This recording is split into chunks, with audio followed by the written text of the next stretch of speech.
My name is Dorothy Bennett. I am 50 years old. I was married for 20 years.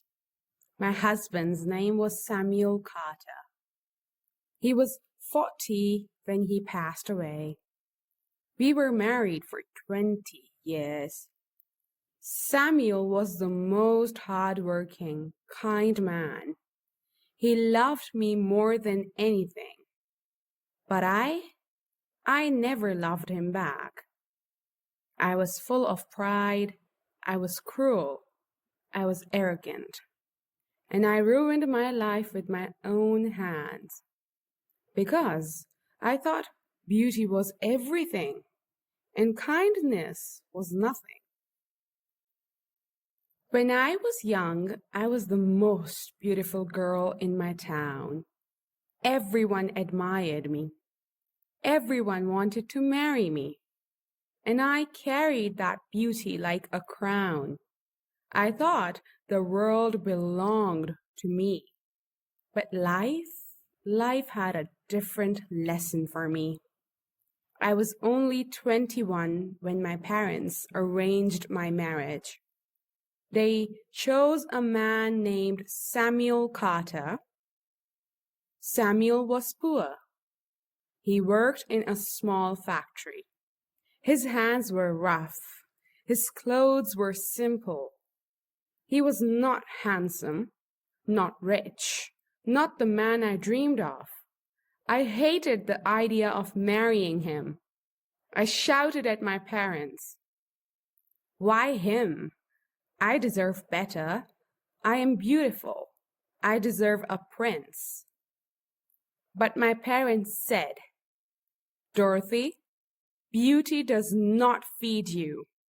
Samuel is a good man. He will take care of you. He is kind." I did not care for kindness.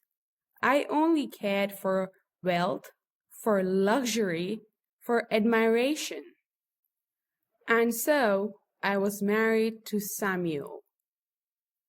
From the first day, I made his life a prison. I humiliated him in front of people. I walked ahead of him on the street so no one would see us together. I rolled my eyes at his friends. I laughed at his simple clothes. At dinner, I said, "Why don't you earn more? Look at me. I deserve a bigger house, a better life." Samuel never shouted back. He never left me. He only looked at me with tired, gentle eyes, and he whispered, "I will work harder, Dorothy, I promise." So he worked. He worked day and night at the factory. His hands turned black with grease. His lungs filled with smoke. His back bent under the weight. And still, I was not satisfied. I was blind. I was too proud to see that his love was worth more than gold. Years passed. My beauty began to fade, but Samuel's love never faded. He still brought me flowers on my birthday. He still smiled when he looked at me, even though I rarely smiled back. Then one day, he came home pale and weak. He coughed again and again until he could not breathe. The doctor said, "Samuel has a cancer. His lungs are badly damaged." My world broke. I knew it was my fault. He had worked himself sick.